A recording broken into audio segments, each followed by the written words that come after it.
Bases dropped on a wall past Wednesday here in Soccer's Morning Show on the SDH Network. John, here, you there. Thanks for dropping by. We actually have live stuff going on right now that we can't do play-by-play for, but we can talk about. As I look off my left shoulder, it is halfway through the 6th minute, and it is Argentina and Morocco. So that means Julian Alvarez, Thiago Almada, Nicolas Otamendi, Achraf Hakimi.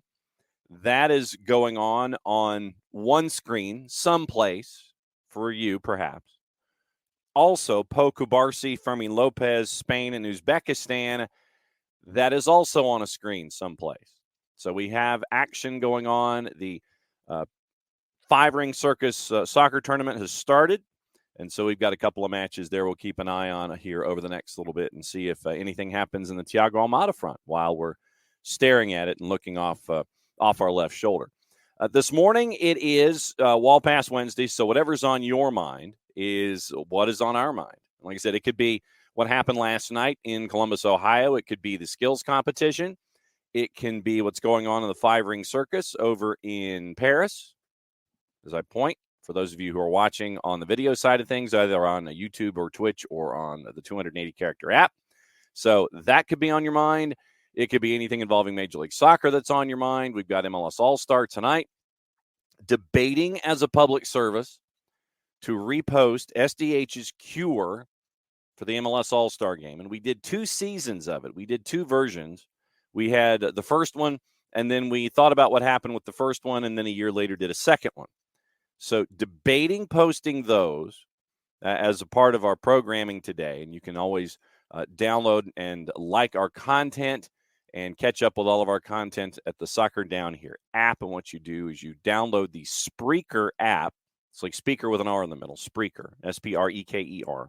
Then what you do is you go and search for Soccer Down Here, set your bookmarks, and anytime that we have something that's live, anytime that we have something that we've done offline that's a 1v1 or something like that where we catch up with newsmakers and such, that's where it goes.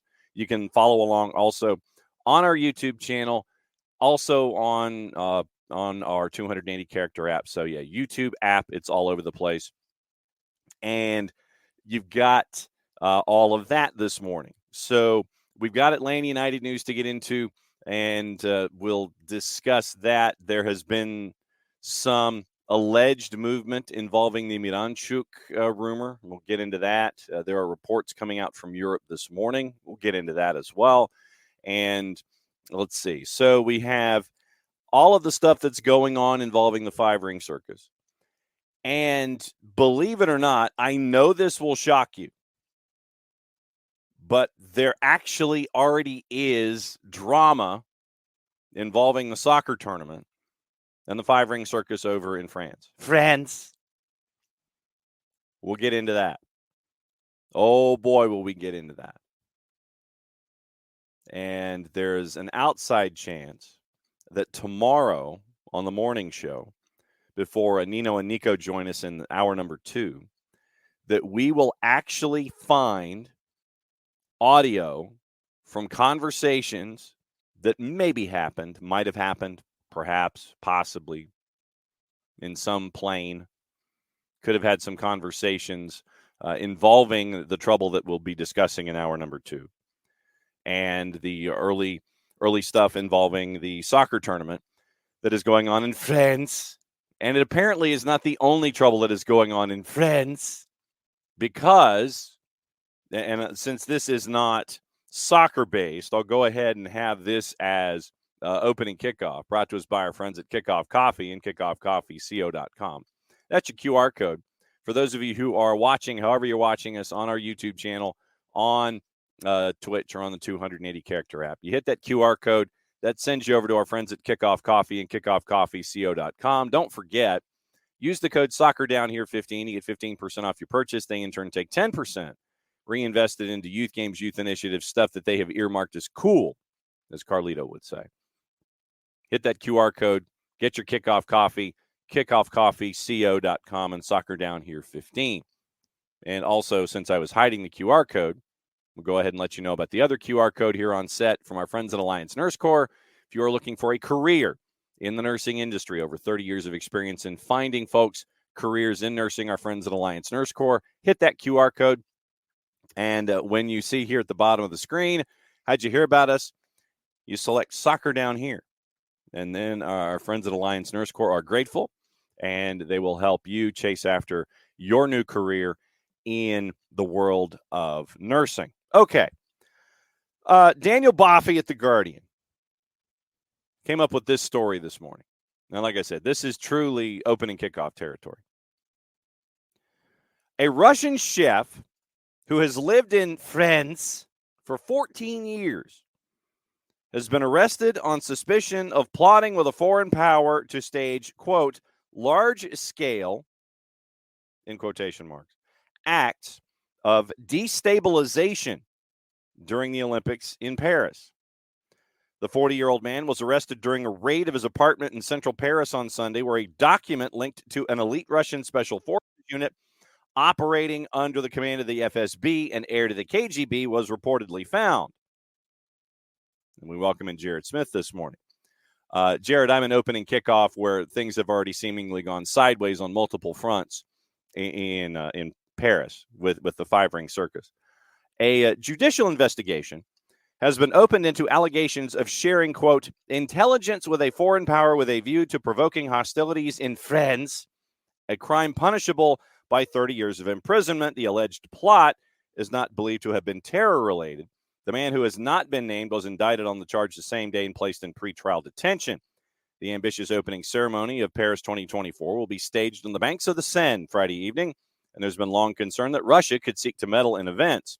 Prosecutors in Paris said the search of the Russian national's apartment had been carried out at the request of the French Interior Ministry.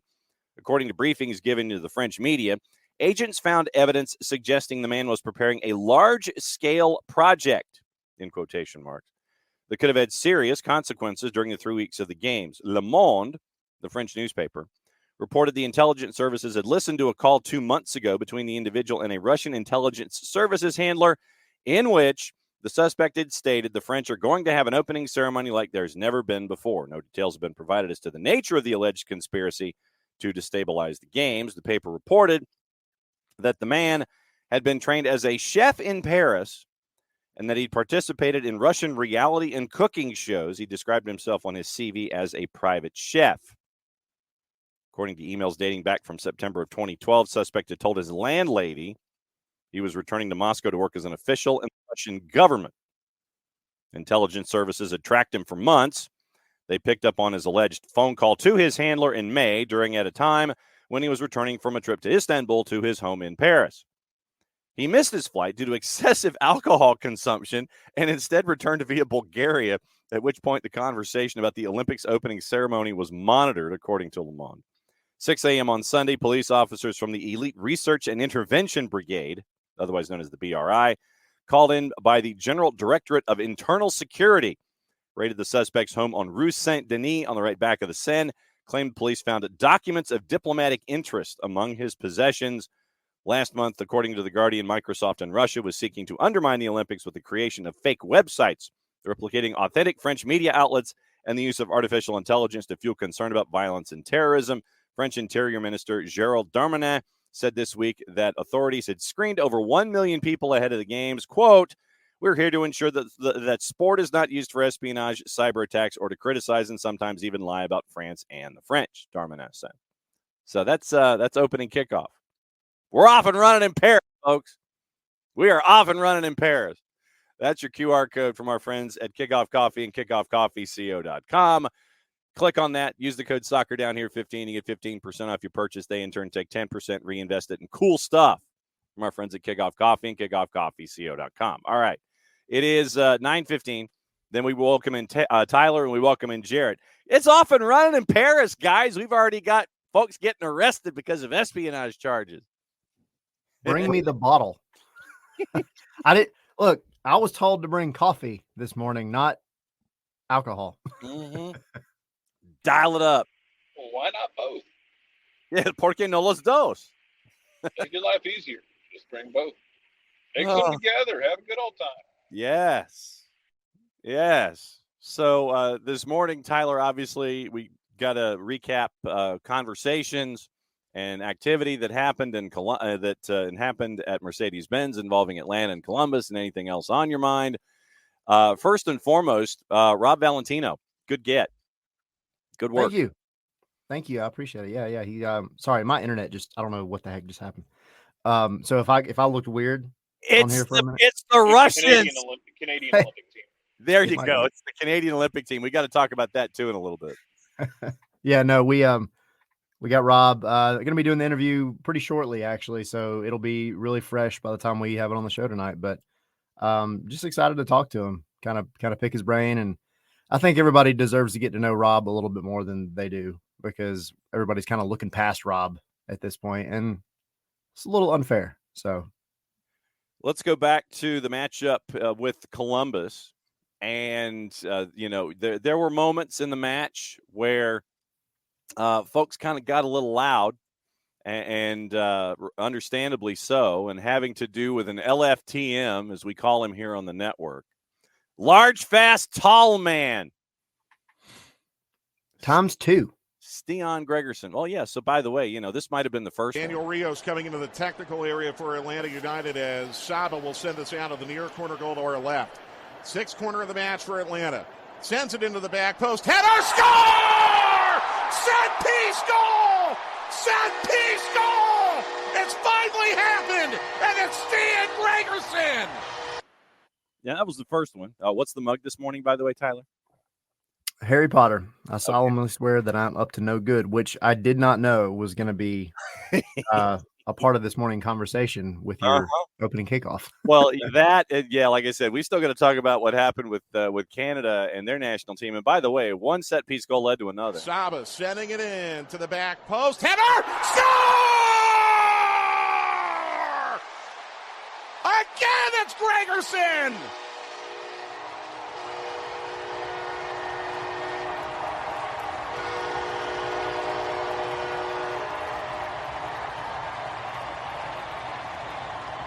This place is going crazy.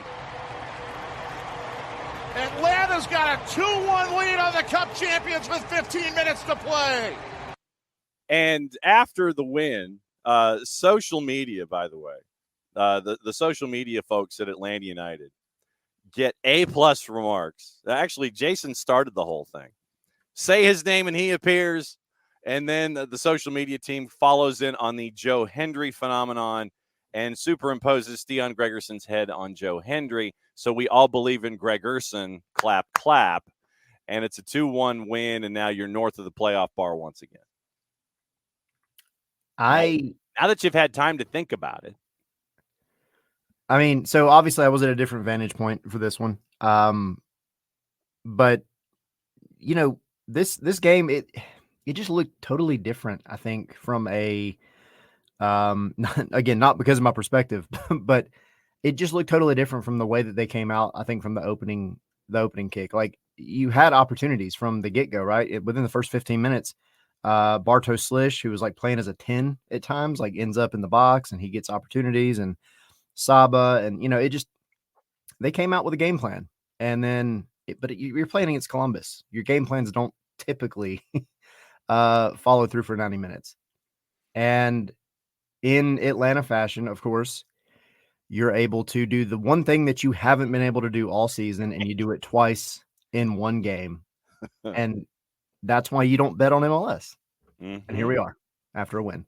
Well, I could tell you, first and foremost, you don't bet on MLS. Or what you do is you sit there and you ask me what I think and then do the exact opposite, because I have zero success rate in describing anything that I think is going to happen. Yeah, it'll be a defensive struggle, 5-4, something like that. And Jarrett, now that you've had a couple days to kind of let things settle in, involving large, fast, tall man getting his first brace ever in his career and knocking off Columbus. I mean, tape is now out on Columbus, I think, about, how you can possibly attack Wilfred Nancy and that group. Okay. If you got speed on it, I need you to grab those reins. Yeah. And I need you to pull on them a little bit. Okay. Pull that bit back in that horse's mouth. Sure.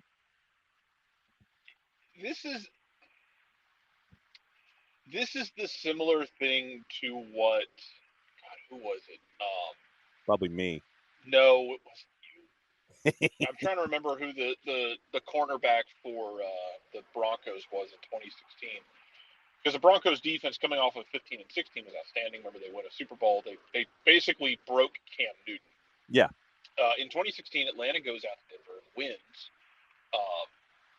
And after the game, someone asked them, "Oh, did Atlanta figure out the formula for beating the Broncos defense?" And I forget what the player was. Said, "Yeah, if every team has a Tevin Coleman." Because Atlanta basically put Tevin Coleman, Kyle Shanahan moved him around the field, created mismatches, and just basically terrorized the defense because there's not really anyone who was able to cover Coleman. Yes, there are ways to beat teams, but not everyone has those pieces. There were times Atlanta was able to just beat teams because in the past you had a Joseph Martinez or you had a Thiago Almada. To say that that's the formula, no, you have to play a very good game, and frankly, you have to have some fortune. Atlanta had some fortune in that game. It's not a bad thing. It's not a dirty word. It's not a bad word. You had a couple moments where Cucho, you kind of half expect him to put away those half chances, and he didn't. He had a couple in front of goal that you kind of expect him to put away those difficult chances. It was Aqib Talib who said it. Ricky, Yes, Aqib Talib. I was gonna wait until you finished your the chain snatcher. Yes. But you have to sometimes get a little bit of fortune, and that's okay. Because then you took advantage of the set pieces. Jay Fortune sets a really good pick, frees up Steon slams it home. You almost got a third, by the way. Bart, there was one that was dropped perfectly just behind the penalty spot that Bartek took off the first time, and it got deflected out for another corner, and I think it was goal bound when he hit it. And it would have been a third off a set piece. It was really good hit by him. It sucked that it didn't go in. But, man, you did your job. And to Tyler's point, there's something in the last few games that seems to have flipped mentality-wise. And I don't know what it is. I guess for me, for lack of a better word, it's almost like they seem to have fully embraced the fact that no one cares that you're missing guys. No one cares that you might be hurt. You're going to have to go out there and kind of be a pain in the ass for teams. Mm-hmm. And look, Atlanta's playing more direct right now because of what they have. Because Daniel Rios and Jamal Tiare, who have been great, by the way. We talked about this Monday. Atlanta United went from not being able to have a backup striker, the position was defense against the dark arts post curse, to having two solid ones. Rios contributes goals. Rios works his ass off. Jamal Tiare works his ass off and can jump out of the building and is goal dangerous. Great.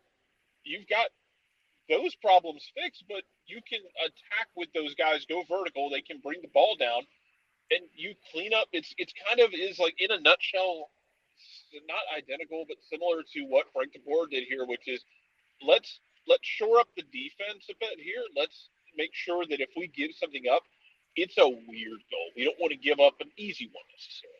The spill you don't love. I know people wanted Brad to do better. It's such a weird tight angle that it's such a quick reaction thing. It sucks, but you've given up weird goals, but you haven't given up letting someone walk through the defense goals. You gave in the last two games, you've given up that one. You gave up an inexplicable back pass goal, and you gave up a questionable penalty. You're not getting diced to pieces. Yeah. You're hurting yourself, or you're having weird things happen, which is where you need to be as a defense. And then you work on the offense. But there is something about them. They seem to have reassessed the fact that they have a pair. And they played like it, man. And now you carry it over to Leagues Cup. I am of the opinion, personally, this Friday, you run Steon out there with Efrain Morales. Yep. Call up Noble Okello from the twos. Ooh. And you just put Christian Benteke in a Forest and see if you can basically turn it into an I Quit match with Christian Benteke. That's just me. I like that. Right now, goalless, by the way, Argentina and Morocco. And Rich Ransom has done the public service announcement today by posting all of the soccer matches on the men's side that are available. 2 at 9, 2 at 11, 2 at 1, 2 at 3. France and the United States is at 3 o'clock on USA and Peacock. So public service done by Rich. God bless you, sir. I like the idea of trying to get Christian Benteke lost, but if you can't bring up Noble, then make sure that you can keep the ball from getting there and keeping him from distributing it off to the wings, and then that creates panic and opportunity for everybody else to sit there, and it's like, oh, ball someplace else. We leave Christian Benteke alone. Not so fast, my friend. If you can sit there and make sure that Benteke doesn't get the ball so he can start the offense basically off of his pick, sit there and grab the ball and then be the outlet from right at the edge of the arc. And then that way you can keep the point guard at bay and all that kind of stuff. So I'm intrigued, Tyler, by Leagues Cup and what it can present.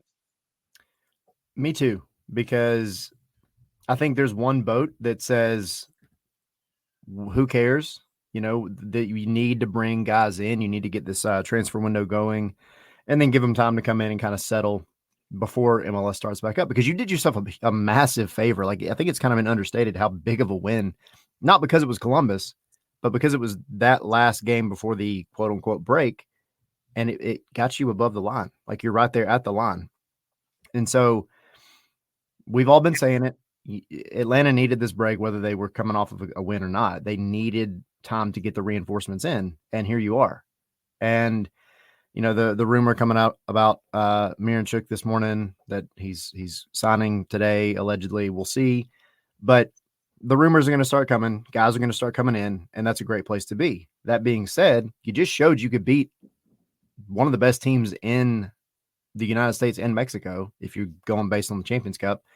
You did it, and you did it kind of with a quote unquote ragtag group. And you did it because, like Jared said, you're just being a pain to them. You were being very frustrating. You disoriented Columbus. You're being a pain in the ass. Go ahead and say it. Yeah, 100%. But that's what you have to do. Like Jared said, that's what you have to do. But I'm curious to see kind of what, and I want to ask Rob about this in a little while, what the mentality is that he's kind of tried to force and implement since he took over, because I think we've seen it and it's kind of, you know, been building up, but sometimes, like, you know, mentality is definitely half the battle, but actually getting out there and playing soccer and putting goals in the back of the net is obviously the other half. Going into Leagues Cup, you have the opportunity to beat a team that you've already beat once, and they beat you in about the only way they know how, because of Christian Benteke. Mm-hmm. So you know kind of their playbook, right? And then you play Santos Laguna, who hasn't won a game since March. Yeah. So all of a sudden, your chances of getting out of the group in Leagues Cup, you know, I mean, you kind of like it a little bit. I mean, a lot of things could happen, but I mean, it's another chance at a trophy. I really wish we were having this conversation about the Open Cup and not the Leagues Cup, because it was much easier. Yeah. But hey, you got to take it where you can get it. And if you can get out of the group, then you see what happens.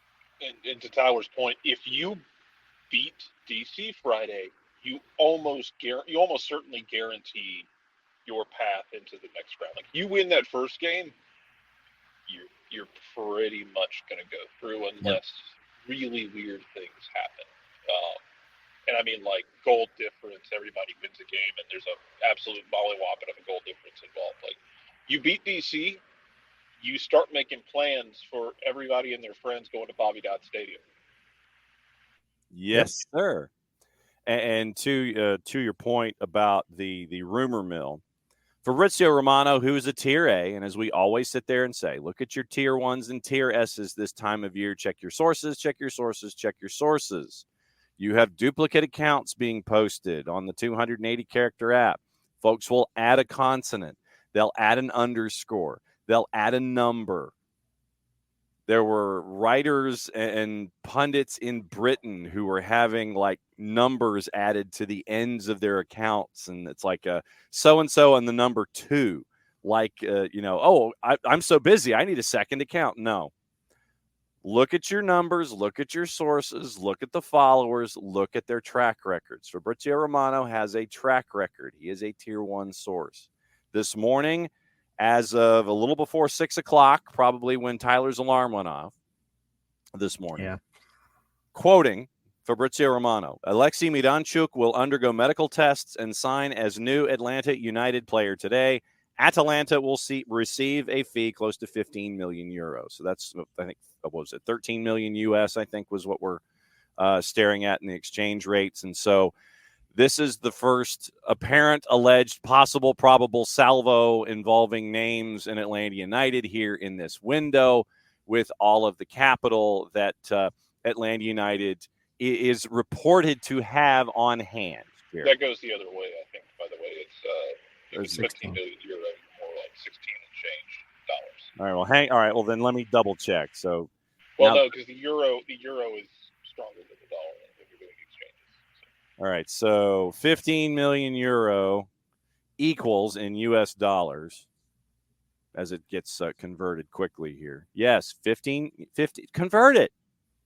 I hit. Okay, I got it. 16.28 currently. Yeah, you just went the other way.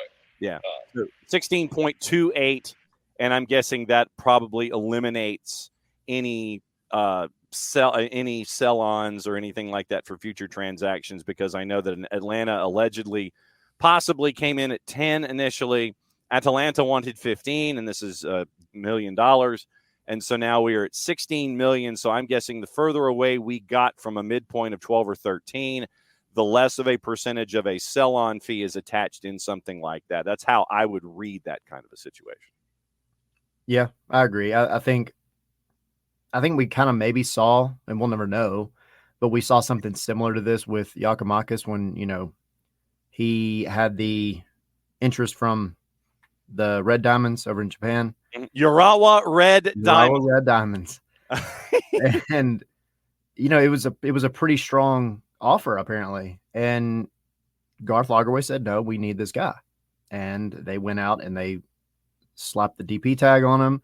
They paid what was needed, but you can almost guarantee that there was nothing else coming from that, right? Well, we're just going to pay you, and that's it. Like you're getting the extra money that you wanted so that we can get him here now, but you're not getting any little benefits after the fact. So yeah, I agree. I think this was one of those where they preferred the cash straight up with it being a little bit more as opposed to any potential sell on. And I think if you look at Garth Lagerwey, like obviously Giakoumakis was not the standard. That was not, even Bocanegra said it, like they weren't really expecting that one. So I think any team now with Lagerwey at the helm that is going to do transactions incoming to Atlanta is going to look at that and say, well, they're trying to build something long-term. So maybe a sell-on fee might not be the best thing. Maybe we should just get the cash straight up. And yeah, I think that maybe that's kind of what we're seeing here. Yeah. So this would be the first piece. And Jarrett, we don't have any other updates on Cristaldo or any outbounds. We haven't seen anything about it in a week. No. Just no. And the fact that that more than anything else seems like it's an agent from the Department of Redundancy Department. Yes. And an agent that wants to try to get his client paid more money to stay at his current location, considering that right now he's making $750,000 a year.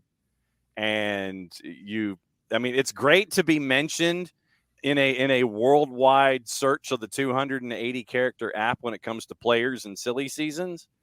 But anything that has come out about that one just seems like an agent that wants to try to make a benefit for his client so he can stay. No, I'm not giving it the time of day. I'm not.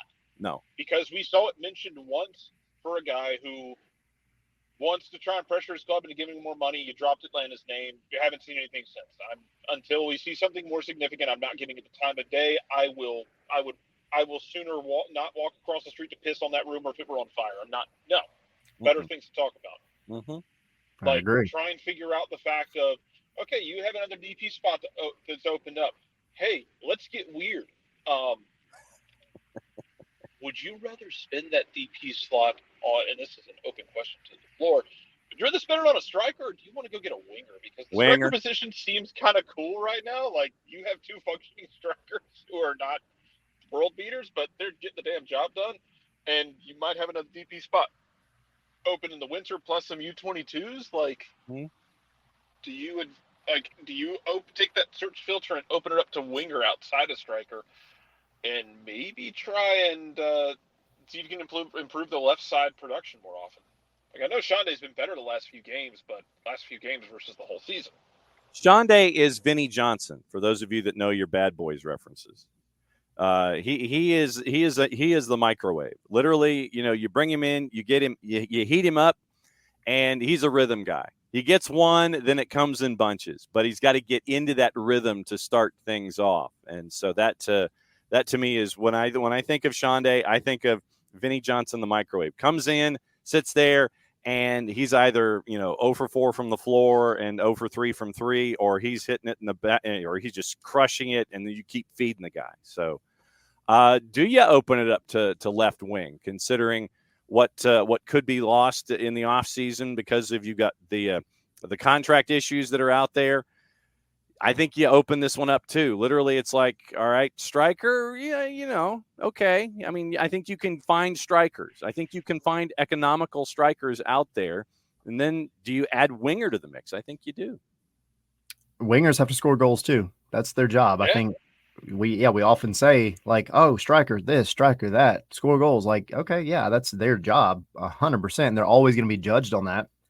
As a winger, I think maybe sometimes we give a little bit too much leeway to, oh, well, they're helping create chances and they're helping, they're putting balls into the box and all that. That sounds nice. That sounds like they're being nice. Yeah, but you have to score goals. That is, you're a forward. You are listed on the sheet as a forward.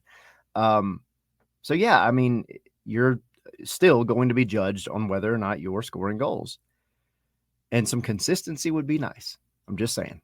Some consistency. I'm not mad at that. I think if you do go after a striker as a DP, then, I mean, as much as I like Daniel Rios, it would only make sense, I think, for you just not to pick up his loan, right? Like, I think that's the easier of the two to maybe kind of quote unquote get out of. But yeah, I mean, that left side, especially now, I'm just holding out hope that Pedro Amador and Shonda kind of have that Portuguese connection and maybe something just clicks. Yeah. But yeah, I mean, you've got to be better more often. You can't be good every 3, 4, 5 games. So, I mean, you're in a weird situation, especially coming off of like a midfield that you're hopefully going to get something else out of with Miranchuk. And then all of a sudden, like, you have Slish playing higher up the field. Jay Fortune played out of his mind the other day, and of course those are kind of 1 or 2 off things, but there's definitely a lot to look at. But I think at the end of the day, yeah, the left wing and maybe the striker are about the 2 main positions that you would seriously consider bringing another DP in for. Yeah, I mean, Jarrett, when we're seeing Bart come in and work as almost an 8-10 in a 4-1-4-1 in the attack, when Bart has jumped into the play and he's played more forward these last handful of matches, you're creating numbers problems for defenses and you're creating more headaches, and more headaches for the other guy is always a good thing. I mean, it's the matter of moving bodies around. You start moving bodies around and you get into guys operating in a positional play concept, you start pulling people out of shape. It's the idea of one guy makes a run, you don't make a run for yourself. You make a run for the guy behind you who's also making a run for the guy behind him to free that guy up. You're pulling guys out of shape. You're manipulating space around yourself. It's unselfish. It's tough. I think especially when you're younger, it's harder to buy into something like that because you want to be involved with everything directly. But the older you get, I think it's easier to sell that idea of you're going to move around, you're going to manipulate space. You might not be the one who directly benefits, but that scoreboard at the end of the day might be in our favor, so we're going to need you to do that. So he's done his job, man. Look, you've kind of cobbled together this midfield with 4 guys, one of them an old man who is just giving you everything he's got left in the tank. One of them a kid who absolutely played his ass off against Columbus and Jay Fortune. And then the two guys you brought in, and like I told Maddie in the press box, like Tristan played Wednesday night like someone threatened his job, which probably should have, but he played like it. And yeah, you gotta just kind of reach down there, make sure you got a pair, and go for it. And it's gonna be tough, and you're gonna need guys to step into the fray here, and need guys to step up and do the job. Shonda's got to step up and be the guy he was at the end of last season, even though it's been a struggle this season. Luke Brennan is going to push for minutes from him. Tyler Wolf is probably going to find a few minutes here and there. He has to make something, because I personally don't think you bring Tyler Wolf back. I think his contract is up. Yeah, it is. But he's playing for his next deal, wherever that may be. Luke Brennan's playing 4 more minutes. You got a bunch of guys who are pushing, like Aiden Torres with the 2s is pushing. Noble Okello, Javi Armas, they're going to be pushing for more minutes, trying to force their way in. DCQ is pushing to try and be part of any conversation. Yeah. They're always going to be fighting and pushing and doing whatever it takes. Oh, you need me to do this? Great, I'll do it. You need me to do that? Great, I'll do it. Because you want to be able to go do this job for a living. You got to show it. Even in the tough times, you can't. The tough times can't be all shucks. You still have to go bust your ass, and a lot of times you have to bust your ass even harder. The tough times can't be aw shucks. That sounds like a T-shirt. Well, I mean, but they can't. Like, you can't. It you're can't be like, correct. We're missing guys in the midfield, so we'll just kind of cobble it together and shucks, we lost. Like, you got to go still find ways to win games. Look, this should have been a 6-point week last week. Yeah, you shouldn't have lost the game to New York City. And maybe we're having different conversations after a 6-point week versus a 4-point week. It's still funny to me that it was a 4-point week and it played out the way it did, because if you'd have told me it was a 4-point week, I would have flipped the results. Yep. Because I'm a sane human being, and MLS is not a sane production. No. I literally said that. I was like, we're going to get 3 points, 3 out of the Montreal, New York City, and Columbus game, and it's going to be from New York at home. That was going to be the 3 points. And then here we are. Yeah, man. Like, and that whole thing feels weird, and I don't know, man. And Tyler, I don't know. It kind of feels like everything pivoted after the red card to Stian, and not just in that Montreal game, but for the last 2.5 games. Like, first half of Montreal was pretty toothless. I didn't really care personally, because my philosophy was, you're at the end of a very long road trip. Just go get a draw. Make it ugly. Go get a point. You didn't. But after that red card, I thought they played better after the red card than they did before. And then they carried it over to the next 2 games and got 4 points. Mm-hmm. Yeah, and we always talk about, Atlanta coming out, and they kind of build up, and then something doesn't go their way, and then all of a sudden they start pushing hard for the final, 15, 20 minutes of the game, whatever it may be. And that's not the first time this year we've seen this team play wild after going down a man. Like, they've done really well. Like, they go out and they do, these 10 versus 11 drills like every day, it seems like, and they're really effective at it. But I think it's just, again, that mentality of like, we have to get something out of this. And now our backs are against the wall. We have to fight our way out of it. And we always said, like, if you could bottle that up and put it out there for 90 minutes, and that's unsustainable, but do it more effectively over the course of 90 minutes instead of just saving it all for the final 15 when you have to get a result, then you would probably be one of the best teams in the league. And I think, to your point, you had it happen. New York was frustrating because it was just silly goals, right? It was just dumb goals. But you admittedly were the better team. And I feel like we're back in 2022 talking again. You were the better team. You just got unlucky. Then you come out and you don't miss a beat, come out against Columbus. And despite everything kind of going against you, you went out, you go down, first of all. That's one of the biggest points. Like, you went down against the reigning Cup champions at home. And then you rallied back, and miss me, and I've seen it, miss me with the whole, like, we got 2 ugly goals, and that's the only reason we won. Set pieces, corners are ugly? What? my ass. That's what I'm saying. With that argument. It Like, irritates me. all I ever see is people belly aching with people when you handed New York City 2 sketchy ass goals, one through a mistake, one through a penalty. Hey baby, the points still count the same, and y'all bitch up a storm every time this club gives up 2 sketchy ass goals. The one time they get 2 set piece goals, you cannot look a gift horse in the mouth. Kiss my ass. But sketchy on the scale of goals. I mean, there's worldy, and then there's one in build up, and then there's actually probably it's what worldy, banger, build up, set piece, and sketchy. I think that's a fair time. I think that's a fair timeline in a ranking system here. I think I would add. Howler? Yeah, like on goal. Maybe somewhere in there. Okay, so Howler Did and anyone own sign own goal after his standout performance at the Euros? True. No, I did not see own goal get picked up by anybody. So own goal is out there. Speaking of which, Argentina, Morocco, goalless in a couple of added minutes in the first half, and Spain leads Uzbekistan. I thought you were about to tell me that Argentina got an own goal. No. That would have been kind of a good tie-in, but no. Argentina, Morocco is goalless right now, and they are in the second minute of added time in the first half, and Spain's leading Uzbekistan 1-0. And as I do have to leave in a second, to Will's point, like bullet headers aren't sketchy.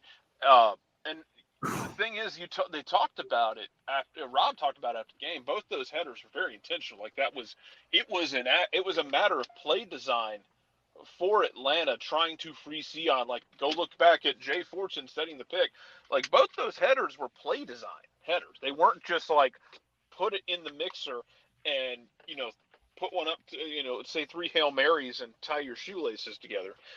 They were intentional. Like, you had intent with those. It was not just like a throw in the mixer and see what the hell happens. So, yep. Yeah. No, right there with you. So Thierry in Toronto is like a once in a lifetime, like hilarious moment of time and space. Yes, absolutely. I will never get over it. That has its own tier for sure. That's its Oh own. yeah. Because I think it was Matt Freese in the New York City game. At one point, like in the second half, like every time he had the ball, he was like peeking over his shoulder, making sure Jamal wasn't there. Yes, absolutely true. Jamal has scarred the entire GK unit. As he should. Oh, and by the way, apparently we have a late goal from Morocco in the first 45, at 45 in the second minute of added time. Well done. One of their players apparently praised at Our Lady of the Almighty Backheel and created an opportunity. And, hey, we've got flares. All right, we've got flares in the supporters section in the end zone after the goal. But Morocco leads Argentina late first half 1-0, later than late. Okay. Yeah, so a bit of an early shocker stunner as a part of the day of soccer. Once again, 2 at 9, 2 at 11, 2 at 1, 2 at 3. One of the 3 at clockers is the United States in their debut as well. So really looking forward to all of this stuff when it comes to the summer of soccer continuing. And how busy have you guys been at Scarves Inn when it comes to the summer of soccer? It's like, yeah, it's summer. Everything will calm down. We're like, no, bruh, not happening. Nope. That's not how this works. Copa America and the Euros were like a fever dream, I feel like. Yes. And, we obviously mostly covering the stuff in Atlanta, but on the show talking about a little bit of everything like we always do. Yes. And then it was like, all right, cool. That's over. Finally, I loved it. I loved having soccer on again, like every day. But then, it falls off. And here we go again. The Olympics start, and we haven't even had the opening ceremonies yet, and we're in for a full day of soccer. So, we're as far as the website's concerned, obviously, we mostly do the Atlanta stuff. If games are played here in Atlanta, we'll cover them. Like we have the Chelsea Club America game that's coming up. So we'll. It's true. I will probably be there. I know Henry will be there. So we'll be covering that. Mm-hmm. But we're going to cover everything over on the show. We're going to get into it all. So if you could have one question asked, I mean, literally, and it's with Rob coming up, Whether or not he can answer it in this dimension and or plane is an entirely different discussion. But if there was one piece of curiosity, if there was one question on the board that you could ask and get an answer for, what do you think it would be? I've kind of gone back and forth on this because obviously there are questions that you can ask. There are questions that you can't ask. There are questions you probably should or shouldn't ask. Mm-hmm. And there are questions that you just don't have time for. And I think for me, some version of the question of essentially, what do you do to overcome basically the crap show that you were put in? Yeah. And what would you consider a success by the end of the season, to the point where you feel like you legitimately could get the actual head coaching job going into next year? Like, what would be a measure of success for you, but also to the same degree that the club would feel they want to go forward with you? And obviously that's very opinionated, and his answer might be different from Garth Lagerwey's and everything else, but I just kind of want to know what he determines success, because it's easy to say, well, we should win every game, but I want to know, like, what are your numbers? Like, where would you absolutely not be okay going below in terms of wins, losses, draws, and all that, points, whatever. So, but then there's a million other ones that I would love to ask. I'd want to get into it about the coaching philosophy. I want to know who's on his speed dial when he has a question. Okay. Yeah. Philosophically, or it's like, I'm stuck, my brain is stuck and I can't move my pen any further about something that I'm trying to think. Who does he call? Who does he reach out to? Who's on his speed dial? Who's his bartender? Who gives him advice when he saddles up to the bar at the end of the day, 6:00 and he's on the drive home, saddles up to the bar at insert bar here. Who's his bartender? Who's on his speed dial? Who does he call that he knows will pick up to answer questions? And I'm glad you said that, because one of the questions that I kind of want to try to get into, if we have time, is essentially that, him and Wilfred Nancy allegedly took the coaching class at the same time. Right. And I kind of want to know, like, how is that relationship now? How was the relationship between you two? Like, did you kind of did Nancy sit in the first 3 rows of the class, or did you both sit in the back? Totally right in front of the teacher. 100%. But yeah, I mean, I just kind of like about that, not just that relationship, but about, going through that class in general, and like, what of that has he actually brought to the team and his coaching philosophy, as opposed to what has he brought from every other coach that's been in Atlanta? Because it's one thing to learn out of the books. It's another thing to learn on the streets. Mm-hmm. And I think Rob's got probably a little bit of the best of both worlds. He can bring it together somehow. And kind of, how does he do that? Yes. See, now the book knowledge and the street knowledge, those are 2 different kinds of knowledge there. Gotta have both. Gotta have both. Absolutely. Obviously, we're now at the All-Star break, and we got a couple of minutes here with you. When it comes to the All-Star break in and of itself, when you have your life squared away in tiers, TIERS, when it comes to Major League Soccer, who do you still have in the no worries category? Who do you have in the kind of, I don't know? And who do you have that just like, you're done? In terms of in terms of standings, East, West, who's like, okay, they got no worries. Who's like, maybe one way, one thing or another, they can make a move up, they can move down, and then the third category of like, you're done. Yeah, let me pull up the standings real quick, just so I've got them in front of me. But yeah, I mean, I still hold out hope that Miami will like run out of batteries, because that's what they do. Really funny story yesterday. Yeah. Went to go buy batteries on Amazon. You know who was on the front of the battery as a sponsor? Luis Suarez. All 4 of them. And I'm like, if that's not the most fitting thing, because God knows at some point they've got to run out, but they're so far ahead right now, Miami. But I just think Miami, Cincinnati, Columbus are just so far ahead. Columbus is going to do their thing. Now, I do think with some of the trades, some of the outgoing guys, I think maybe they have fallen off a step, but you're not going to count them out.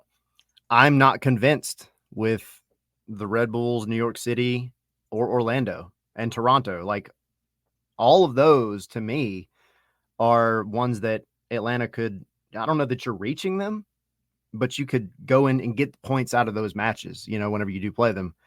And then everybody below, some of them you've already beat, some of them you've been beat by. But I think Atlanta, honestly, with what they're showing at this point in the season, they're probably right where they deserve to be, which is why I call this summer transfer window the wild card. Because you could come out of it like you did last year and be a much different squad, and you could, shoot up the standings a little bit. You're not going to go up there and win the Supporters Shield. That's out of the question. That was out of the question 2 months ago. But you could make it into the playoffs. You're there now. Like, you're at the line. Mm-hmm. So you just have to continue some form of consistency, get your 3 points at home, try to get some stuff away, hope that your guys that are coming in are really, really difference makers. And look, worst case scenario, you have these new guys come in, they get time with the team, and then you go into next year with either A, Rob, or B, a new coach, but you've got most everybody here, and you just hope that whoever it is able to develop everybody together into one team, one cohesive unit, because that's been the biggest thing that we're missing right now. All right, hit all of the social medias and the promos. So cut the promo for me as we wrap up your time here on another Wall Pass Wednesday, where you've put up with all of my insanity. It was fun. Go head over to Scarves and Spikes over on all the social medias. Scarves and Spikes on Twitter. Scarvesandspikes.com is the big one. Mm-hmm. Got all the links, all the good stuff. And then tonight we will have our show at 7:00, and we will have interim head coach Rob Valentino on there talking with me and probably Tommy. I don't know that Sydney's gonna be able to make it to the recording, but we'll get a solid 20-25 minutes with him, and we'll just be chatting about him, the team, his coaching philosophy, kind of where he goes from here. So it'll be fun. Absolutely. And as always, my friend, it's great to see you on a Wall Pass Wednesday, where God knows what we're going to talk about. Hey, and literally just sit there and try to grab the comet by the tail and figure out where it goes. Have a great conversation with Rob. We will see you and various folks on Friday, according to the calendar. Yes. Leagues Cup, 8 p.m. against the DC United, where you've got folks posting up against anybody and everybody named Christian Benteke. Be safe, my friend. Like how the studio space is continuing to grow and evolve. And I see the Scarves inching their way closer and closer to the camera and the microphone. You're adding more three-dimensional space here. Yeah, I gotta fit them all in somehow. So I figured, why not just come outward, right? Yes, absolutely. But I got a couple of the USA ones here. I see. Yeah, I got you. Go USA. See, so mine are like, let's see, there's my Argentina off to the edge, and then a couple over, hidden. You see, right there. There you go. Yep. There's the U.S. one, and then up top is the other U.S. one. So there's the U.S. one, the Copa Generic, and the Argentina, because God knows when the next time is going to be when you can grab an Argentina scarf involving a competition that you covered. So enjoy your cup of coffee. Number 2, I imagine. It's about to be number 2. All right. So get a refill now. Go get your second cup of coffee, my friend. We'll see you Friday. All right. See you. All right. That's Tyler. And Tyler is with Scarves and Spikes at ATL Pilgs on the 280 character app. And great to catch up with him. And as always, he puts up with all of our shenanigans. Like I said, we mentioned shenanigans and we mentioned Canada soccer. And I'm fairly confident that tomorrow we will have what could have been a possible alleged conversation over in Paris involving the Canadian Olympic Committee and the powers that are involving the issue. Capital T, capital I. And what I mean by the issue is this. And we go to our friend Bruce Arthur on the 280 character app as we sit here and we kind of lean into hour number 2. So I want to get Bruce's 280 character app handle correct, because this is just sure. Okay. All right. Here's what happened. You thought that everything was kind of okay, involving what was going on with the Canadian national team. So I want to talk about this on a couple of different fronts, as our buddy Dylan Butler is in the bullpen, and he's going to hear me. He's going to hear me vent for a second, and I don't know if venting is the right word, but anyway. So, like I said, we have just started the 5-ring circus over in France. So here's what happened. Apparently, according to stuff.co.nz, it started with this, and I hate pop-up windows. Ian Anderson. The football ferns, and this is a New Zealand paper. The football ferns were allegedly spied on via a drone ahead of their opening game at the Paris Olympics. The drone operator, who has been identified as a support staff member of the wider Canada women's football team, was detained by police. Incident happened at the New Zealand women's team training session on Monday in Saint-Etienne. New Zealand will face Canada in their first match of pool play at the games on Friday morning, New Zealand time. New Zealand Olympic Committee's formally lodged the incident with the IOC Integrity Unit and has asked Canada for a full review. It said in a media release late Tuesday night, New Zealand time, after an inquiry by Stuff. It's the name of the actual publication, stuff.co.nz. Release said, quote, Team Canada has issued an apology and is investigating the circumstances around the incident. And this is where we bring in Dylan Butler to be a part of lovely conversation here.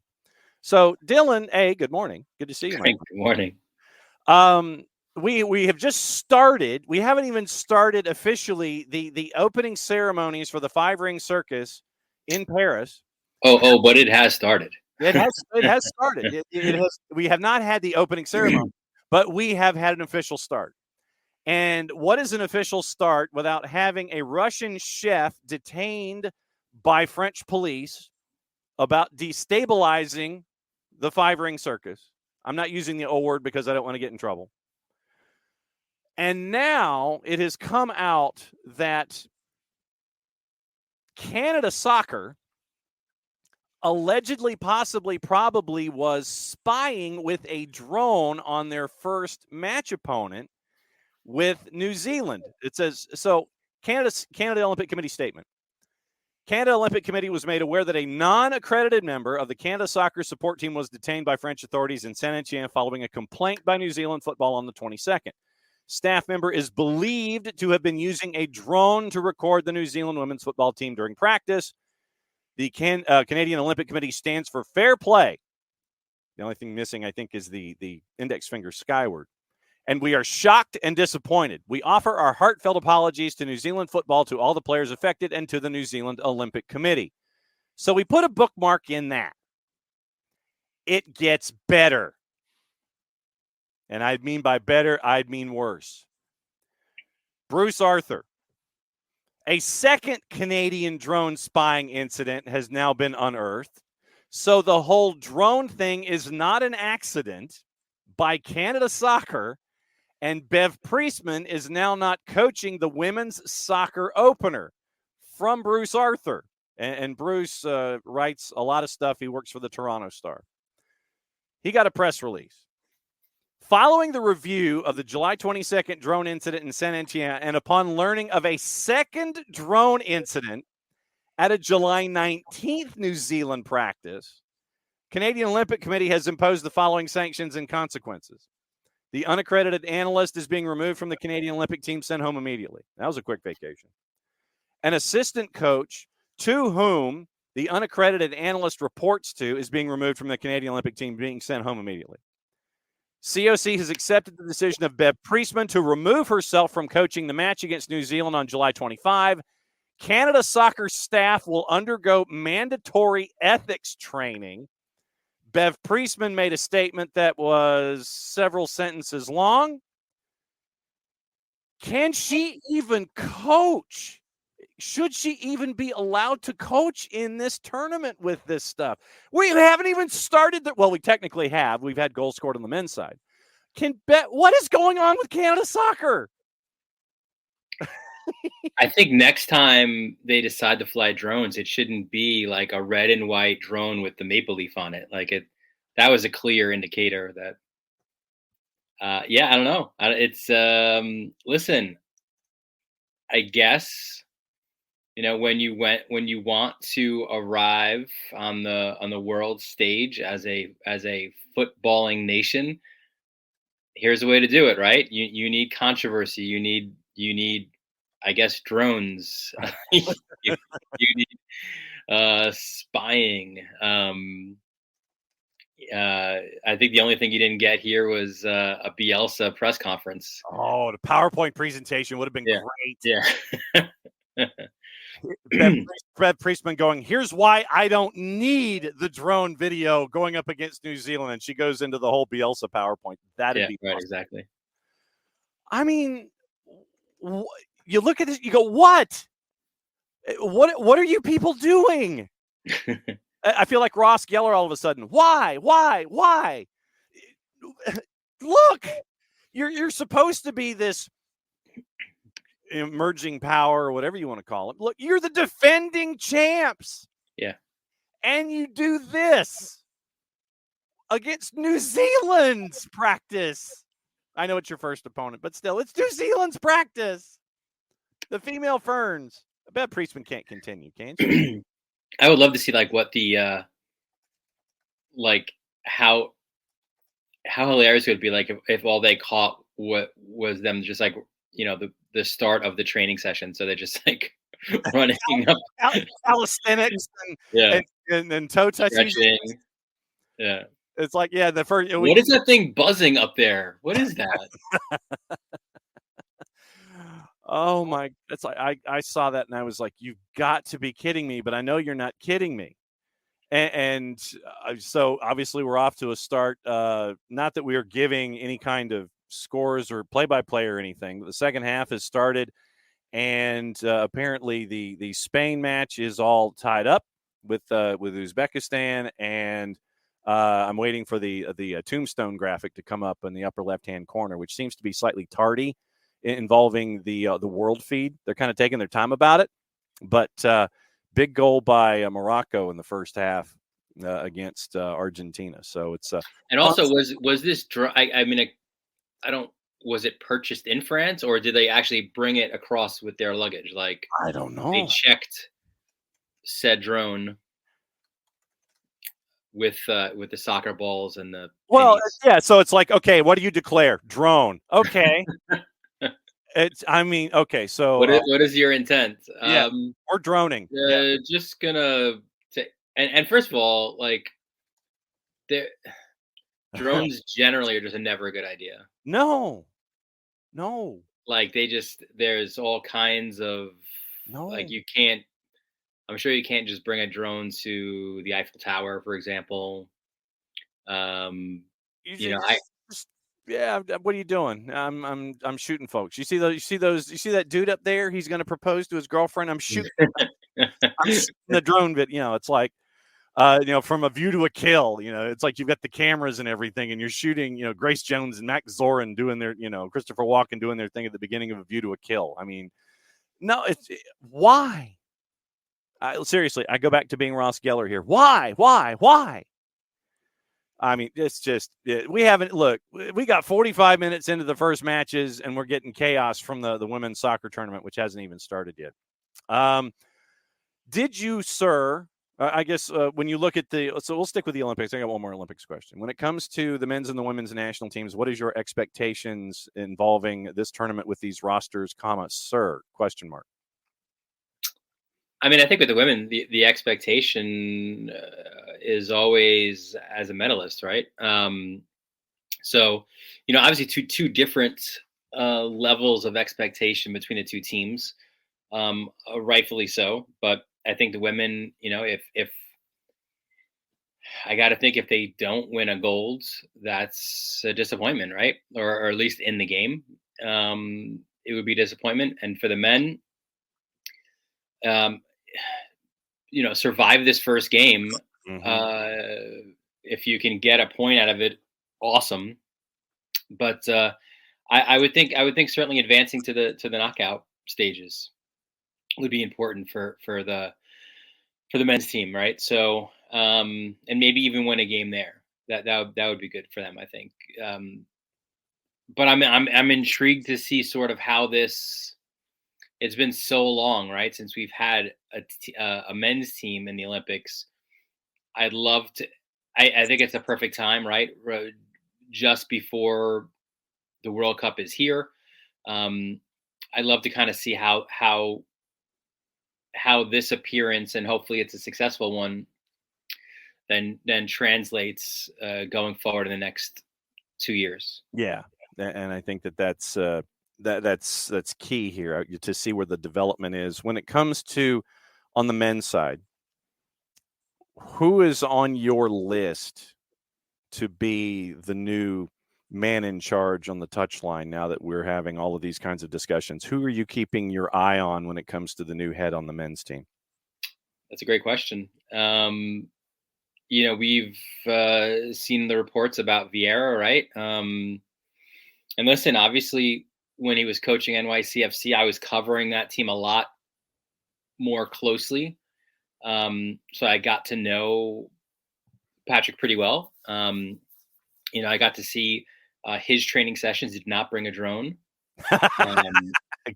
Excellent point. Was just sitting there watching. And I'm surprised. It's funny because when he left NYCFC, he obviously left them in a really good way. Very much the architect of the success that they've had since, right?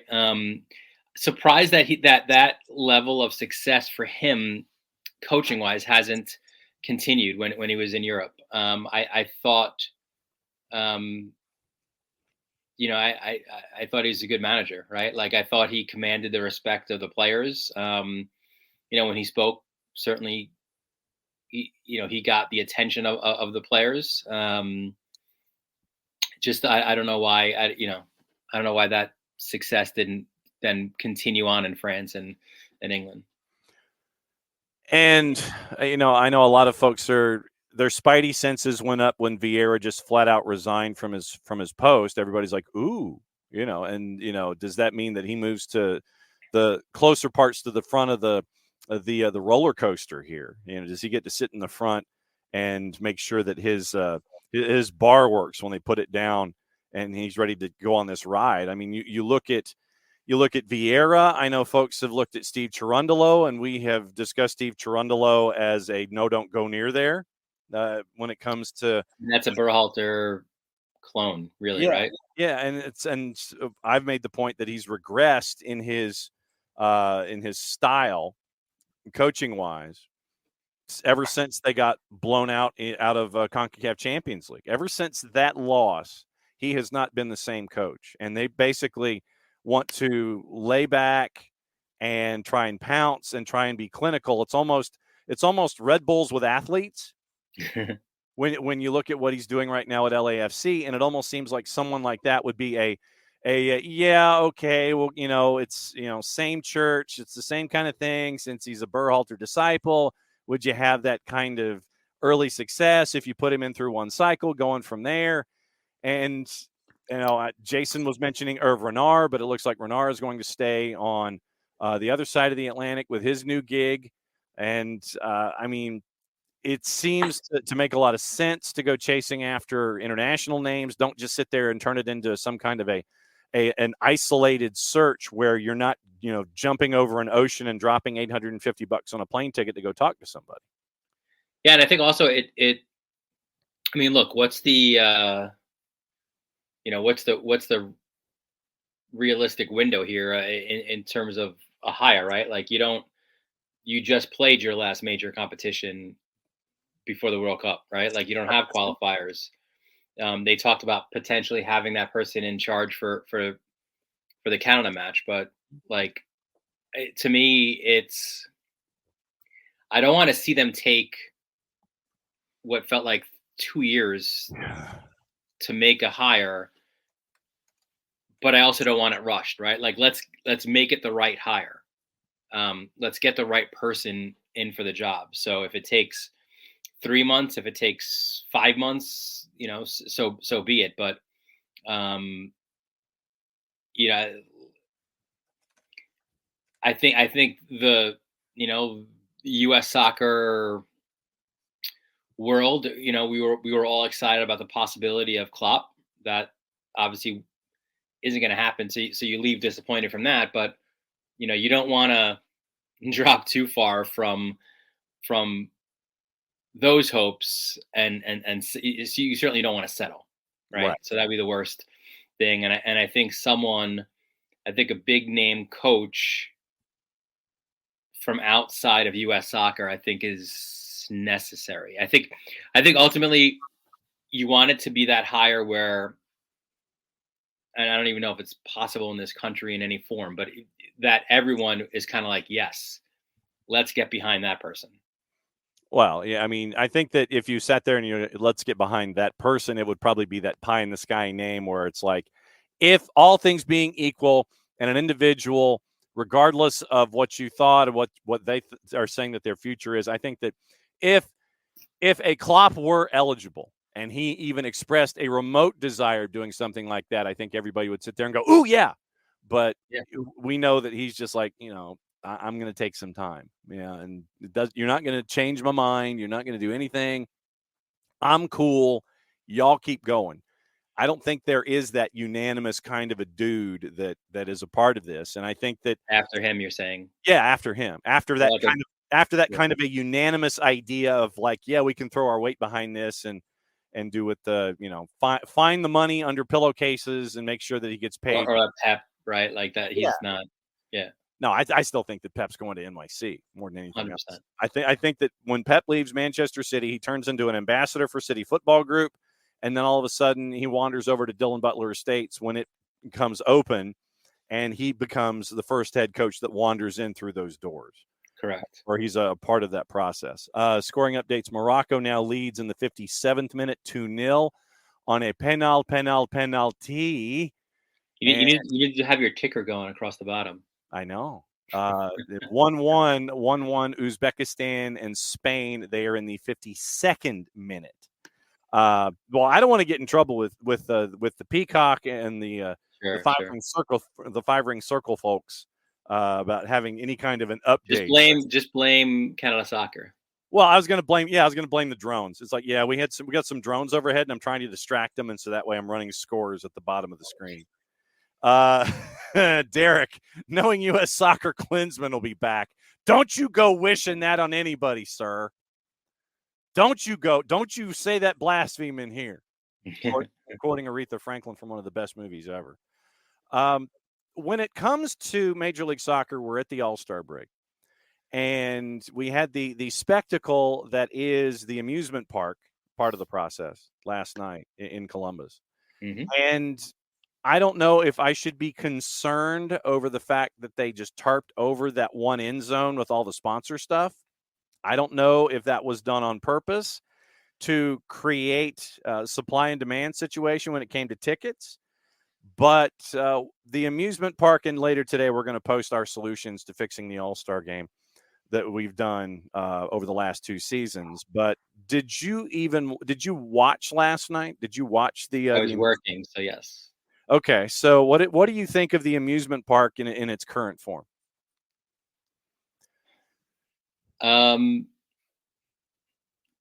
Yeah, I would say any sport. I'm not a fan of like the All-Star game. I like the skills competition. Like NHL, I watch the skills competition. I don't necessarily watch the game because it's not a real hockey game, right? Like, yeah. No one's getting laid out for being in front of the net in the NHL. Same with other sports. Although I will say I didn't watch a second of anything baseball put out. So I didn't watch the home run derby. I didn't watch the game. I still can't even tell you who won the game. So yeah, I don't watch it. I really don't. I mean, listen, there were some fun things there. I thought, I think and I don't even know how much of it was even just the skills. I think the behind the scenes stuff, the sort of banter is fun, right? The Sasha Ricky Pooch stuff was pretty funny, right? Yes. You know, him saying that he's old, but you know what's on Twitter stays on Twitter. Sasha's shoes were about as old as some of they were older than some. Those were nice. Well, and those shoes were older than some of the players in the MLS Next All-Star game over at Historic Crew Stadium. 100%. And Sasha proved, right? Still has the touch. Some terrific passing, hit the crossbar as well. And to do that with an IFB and a wireless microphone pack on your person, 2 kids buzzing around them. I give Sasha Colgestin full credit for what he was able to handle in multitasking, without question. Absolutely without question. From a production standpoint, I thought they shot for some things that, unfortunately they didn't stick the landing on some of them, but it was good ideas, right? Like the mic'd up, was it Martin Paz, right? Like was mic'd, Martin Paz was mic'd up. Ricky Pooch was mic'd up. It didn't translate. I don't know if he wasn't able to hear or whatever happened there. So those things were always kind of cringy when you dealing with it in live television, right? But for the actual competition, there were some fun aspects, right? Like Gignac coming up big again, right? No surprise there. Can we get this guy somehow in MLS? Man, somehow. I think that when he turns 47 and he's finally tired of Liga MX, then he might sit there and say, "Yeah, I might want a change of." Either that, or it's the time when literally the 2 leagues just merge. Yes, and then we will see him on a regular basis. But he's so much fun to watch. The Lucho Cucho thing was funny. Yes. So no, I mean, there were some entertaining aspects. I wish it would be goalie wars. No offense to the MLS Next guys, and you hear it too from the MLS goalies. Like they want to play in that. Like let's have the MLS goalies do it now. Well, then here's what you do. Here's what you do. Here's how we fix goalie wars: promotion, relegation, and goalie wars. What you do is you have the 2 separate competitions. You have the lower division competition where Jean Antoine from CFC and Next Pro, and you have the League One guys, and you have League One and Next Pro guys in one competition, and then you have the MLS guys in a separate competition. If in the case of the Charlotte keeper who won for Crown Legacy in Goalie Wars, he gets promoted next year to the MLS competition in Goalie Wars. He's one of the keepers that goes in to Goalie Wars MLS style next year. And you're still having 2 separate competitions. You still have the Goalie Wars with a Z with the lower divisions. You have Major League Soccer with their own. But Chitori Idunze gets into the tournament next year because he won the lower division Next Pro, and he gets to go against the big guys that go up against the newly created, thank you very, very much, Major League Soccer that we've created right now on the SDH Network. MLS goalies get their own goalie wars next year, but Chitori Idunze, because he won this past year from the lower divisions, he gets in to be one of the participants. And the guy with the lowest score for Major League Soccer's version is relegated to next year's competition in the lower divisions. That's how you do it. Okay. We fixed it. We've created it. We fixed the situation. Who was that dude that kept throwing the ball in? And I kept feeling so bad for that goalie. I'm like, dude, he's throwing the ball. Like, catch it already. Oh, like, make the save. I know. Who was it last night that kept throwing it in? I know who you're talking about. Because I watched it too. And I don't think it was. I think it was the Antoine? No. Crap. No, it was the Dallas, right? It was the North Texas guy. Yeah, North Texas SC, Goalie Wars, MLS, not Goalie Wards, fat fingers. I think it was the North Texas Michael Collodi, because Collodi beat Stas Lapkus from Crew 2. I think it was Colodey's the guy that you're thinking of. So yeah, Colodey just kept winding up and firing and throwing it into the net. It's like, dude, he's throwing an outlet pass. And he kept going to the top corner. We know where he's going. Like, make the save now. Mm-hmm. But yeah, I think when you bring in the big names of MLS goalkeepers, then it's like, how fun would it be to see, Hugo Lloris against I don't know, Matt Freese, or those would be that would elevate goalie wars. Mm-hmm. Like, I think and to be fair, so many MLS supporters, unless you're a Charlotte fan, or if you're a Columbus fan, you don't know these guys. No. Or what you do is you have the two separate competitions there on the field, and you have your lower division winner go up against your MLS winner for the campeón de campeones of goalie wars. Well, no, but then you could bring in Liga MX. Absolutely. Right? You want to turn it into a three-way dance? You got like 3 goals set up, and you just kind of turn it into like you have 3 goals and everybody's just kind of throwing against each other? Or have 4, and then you have no idea where they're going. No. Oh, yeah. Here's what you do. What you do is you have Liga MX Femenil and NWSL. They have their competition. You have Liga MX have their competition. You have the lower divisions have their competition. And then you have MLS have their competition. So literally it is 4 competitions in goalie wars. And then what you do is you take the 4 winners of each of the 4 competitions, you throw them into a pile, and then random selections of who goes up against whom. And so you could have the Liga MX Femenil NWSL winner going up against Hugo Lloris in one of the Campeón de Campeones bracket. So that we have fixed goalie wars, Dylan. We've workshopped this, and we have fixed goalie wars here. See, now they just have to once again continue to pay attention to us, and we will continue to improve their product on a yearly basis. We're at the All-Star break. I asked Tyler Pilgrim from Scarves and Spikes his thoughts after we've reached the All-Star break. Who, in your mind, is okay? They're okay as they are here in the transfer window. Who, in your mind, is a move away from either making a step forward or making a step backward? And who, in your mind, is just flat out, who's ish across the board in Major League Soccer right now? Well, the last one is the San Jose Earthquake. Yes. So, enough said there, I guess. You average 2.4 goals allowed per match, and you're the only team that's given up more than 50 this year. Yeah. I think the team that's got the most bank and the most opportunity to make moves, I think like you think of an Atlanta, you think of a Charlotte, like these are going to be interesting times for those teams, right? I feel like Miami is who they are, right? We know who they are.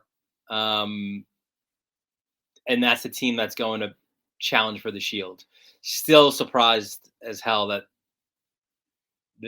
with the injuries that they've had and everything, right? Like they know NIL. They've got NIL all figured out. No, but like you and I think we were lockstep here, where we thought that was a team. I certainly thought this was a team that was made for the short competition, right? The Leagues Cup, the MLS Cup, playoffs, and didn't think that they'd be able to withstand the entire season. Now, again, they're only halfway there, so you still. But then again, when MLS starts up again, you're in late August. Mm-hmm. So the dog days of summer and a lot of that travel are behind you. So, I mean, full credit to them for maintaining things. Obviously, Cincinnati's going to get a center back to. I was going to say, are they going to get a center back? Would love to see the Red Bulls go for it and get a number 9. I think the transfer window is going to be interesting, right? Because again, you've got on polar opposites, you've got Miami and you've got San Jose, right? Like two teams that's who they are, but then a whole bunch of teams, Atlanta has so much money to spend. Charlotte also has the DP spots. I think those are two teams going for it. I think there's so much, so many teams, right, are in the mix within 3 to 4 points of each other, that it's going to be, I think, a really fun window just to kind of see. I think probably Columbus is also who they are, but NYCFC, Red Bull, Charlotte, Atlanta, like these are teams that I think have a big opportunity to improve their side, certainly on the eastern side of things. No doubt about it. So what's going on with you and your time with MLS Soccer, and as the busiest man in the Northeast, what is going on with you? I'll be on tonight, and then Saturday for Leagues Cup. So okay, let's get the ball rolling there. Can't say I'm super excited just yet about it, but listen, honestly, look, whenever an MLS team plays a Liga MX team, it piques my interest. So yes, so hopefully that'll be fun. Absolutely. Dylan, my friend, it's always great to see you. What's the mug this morning, by the way? Grateful that I'm not a drone operator from Canada Soccer. Oh, yeah, being sent home from a French vacation. As always, my friend, it's always great to see you here on the Wall Pass Wednesday, where we talk about anything and everything, not just what's going on in the world of soccer. We will catch up with you soon. And next time, we'll probably talk about your beloved Newcastle and what's up with Eddie Howe and whether or not he stays or becomes the new manager for English football. All of the front office shakeups and everything, where he's dropping the Rafa Benitez kind of a quote. I don't know. I mean, I like it here, but there's some things, there's some things we got to think about, Well, we'll see where it goes. I like, Eddie Howe, he's channeling folks already. Be safe, my friend. We'll catch up with you soon. All right, buddy. All right, that's Dylan. Dylan's going to go continue to drink coffee. And here's your updates. Thank you, Bart, by the way. It is a 2-1 match, and now it was almost a 2-2 match. Wow. Just missed a header off a set piece in 72nd minute. Big save by Morocco. They are now having to defend a corner. Brilliant set piece. 2 unmarked at the back post. And great entry. Wow. 2 players were there. Great self-defense save by the Moroccan keeper. So 2-1 Morocco, 73rd minute. Spain leading Uzbekistan now 2-1. That is in the 69th minute. Nice. So we got that. Fantastic save there by Morocco. Once again, 2 at 9, 2 at 11, 2 at 1, and 2 at 3. Your rundown today. Everything else is on Peacock until 3 o'clock. Egypt, Dominican Republic, Guinea and New Zealand at 11. Japan, Paraguay, Iraq and Ukraine, that's at 1.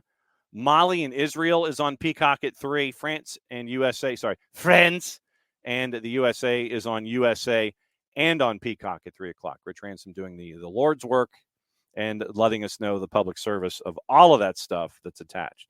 A couple of places that we need to kind of keep an eye on when it comes to news and stuff. That's the official term. According to Giambalaghe, it looks like Lucas Langoni is in the process of moving from Boca Juniors to New England Revolution in the highest transfer history of the North American club. They were looking at the number initially $7.5 million. So keep an eye on Lucas Langoni and New England Revolution. We mentioned the not 1, but 2 drone incidents involving Canada Soccer. 2. Not the 1. Not one, but 2. 2 drone incidents involving Canada Soccer as they were, I don't know, scouting maybe, perhaps, possibly, keeping an eye on, however you want to phrase it, with what was going on involving their opponent, New Zealand.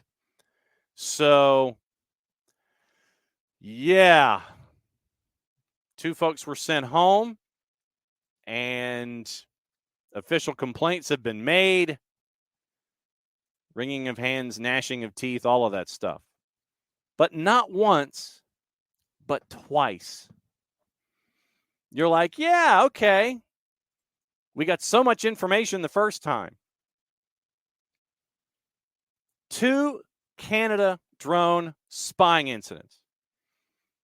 So literally this was something that they had planned. This is just like, one, you're sitting there thinking, okay, maybe we can sit there and look at it and go, yeah, okay, maybe they're just doing something silly. But 2, July 19, July 22nd, 2 drone incidents involving Canada soccer and New Zealand practice in Saint Etienne. Unaccredited analyst with Canada soccer removed, sent home immediately. Assistant coach who the unaccredited analyst reported to, removed from the Olympic team, sent home immediately. Accepted the decision of head coach Bev Priestman to remove herself from coaching the match against New Zealand on July 25. And Canada soccer will undergo mandatory ethics training. And like I said, possibly, probably, perhaps, maybe, we might have what could have been the conversation between the IOC and Canada soccer. We might have what could have been one of those conversations. We'll have that for you tomorrow on the morning show. Hour number 2 is Nino and Nico tomorrow. And hour number 1 will go through all of the fun stuff that we've been talking about. We'll go over All-Star. And once again, as a public service, we will post here throughout the day SDH's fixes for the All-Star game. We fixed goalie wars in the Dylan Butler segment. And I'm glad we were able to workshop that and get to a conclusion where we can make goalie wars available for everybody. We might add that to the mix. But we have fixed goalie wars, and you, as a part of the SDH family and SDH on the whole over the last 2 years, have fixed the All-Star game. All-Star games tonight on Apple TV Plus with all the bells and whistles and everything that is going on at the Death Star in Columbus, Ohio. So keep an eye and enjoy that and watch as you wish, or continue to watch what's going on in the Olympic tournament, which would be like 1 o'clock in the morning here in the East Coast. So everything that you would be watching would be something that happened earlier in the day on tape. COC, the Canada Olympic Committee, is in contact with the IOC and in contact with FIFA. Canada Soccer has been transparent and cooperative throughout the process. COC will continue to review this matter and may take further action if necessary. The Bev Priestman paragraph, quote, "On behalf of our entire team, I first and foremost want to apologize to the players and staff at New Zealand Football and to the players on Team Canada. This does not represent the values that our team stands for. I am ultimately responsible for conduct in our program. Accordingly, to emphasize our team's commitment to integrity, I've decided to voluntarily withdraw from coaching the match on Thursday in the spirit of accountability. I do this with the interests of both teams in mind and to ensure everyone feels that the sportsmanship of this game is upheld," end quote. We also mentioned that Salt Lake got the Winter Olympics for 2034. And now you end up with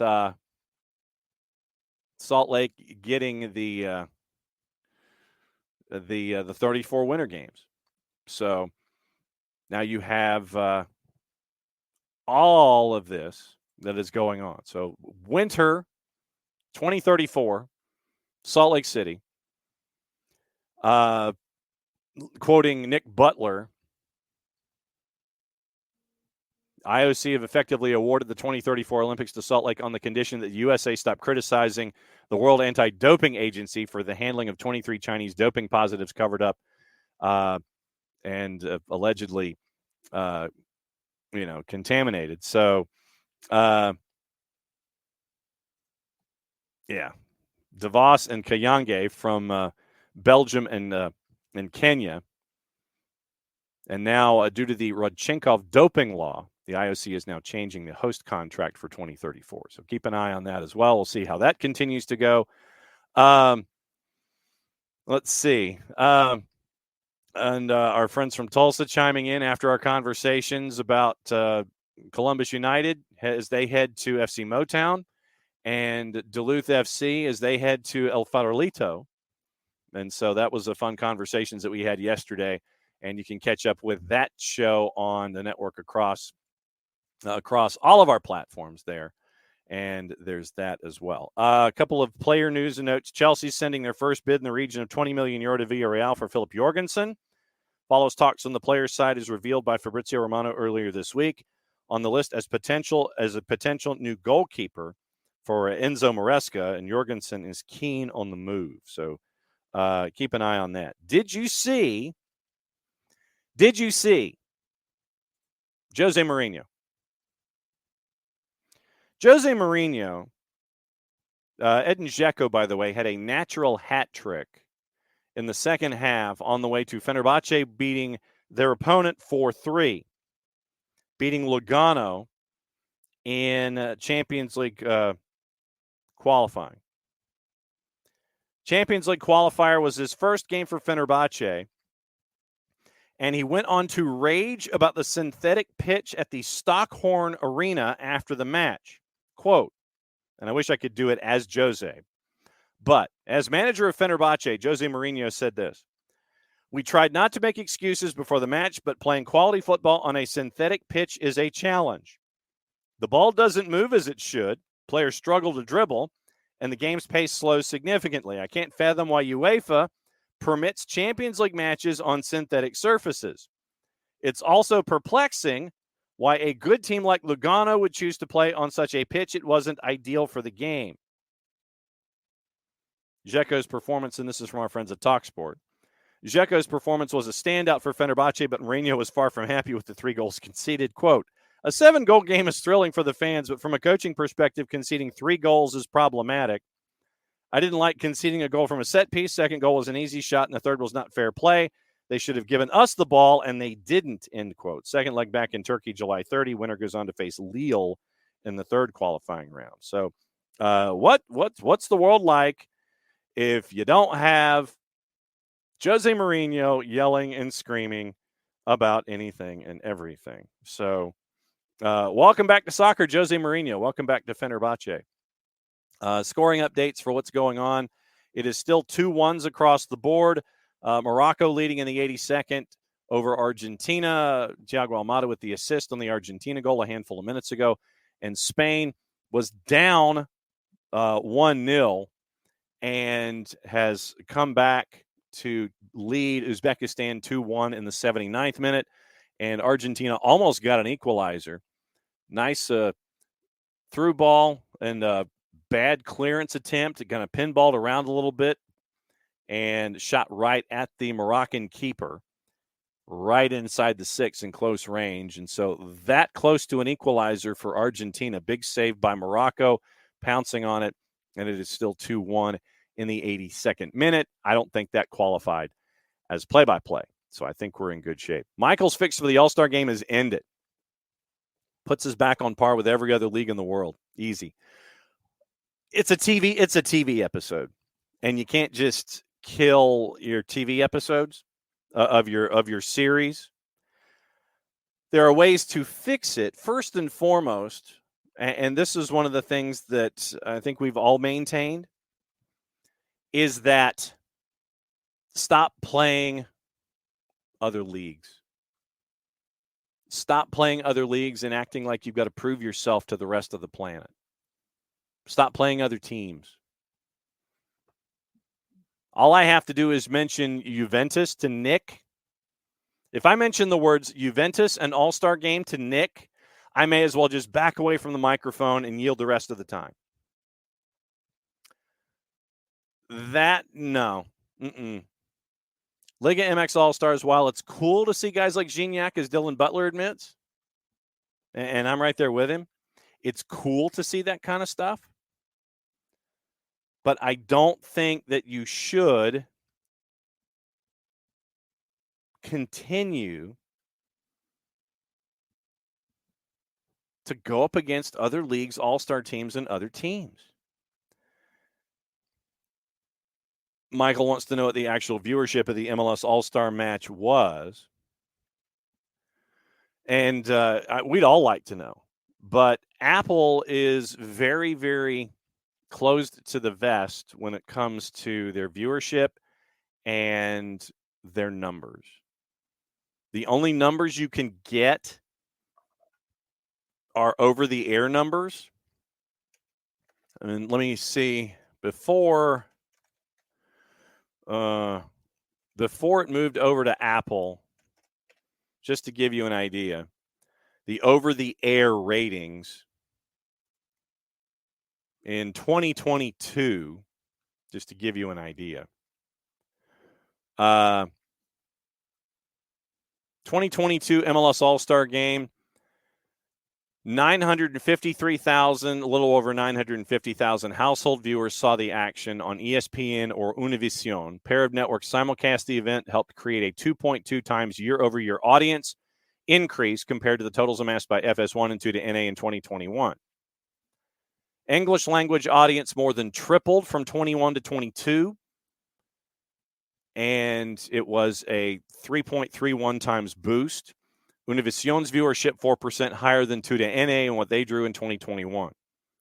So over-the-air numbers saw an increase in English language broadcast from 21 to 22. That's the last metric we have from any kind of over-the-air product, like I said.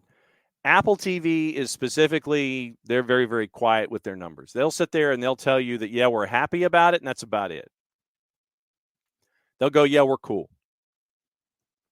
And I know that there are specters in the world that sit there in dark clouds that talk about notices of, they can opt out and all this kind of stuff. But viewership was up from 21 to 22 in an over-the-air fashion. No way to know what it was in 23. I don't think there's any way to find out. Let me see if I can really quickly, and I know that this makes for fantastic television. All right, so 2023 MLS All-Star ratings. Let's see if this even exists as a thing. 5-0 loss. You've got the roster.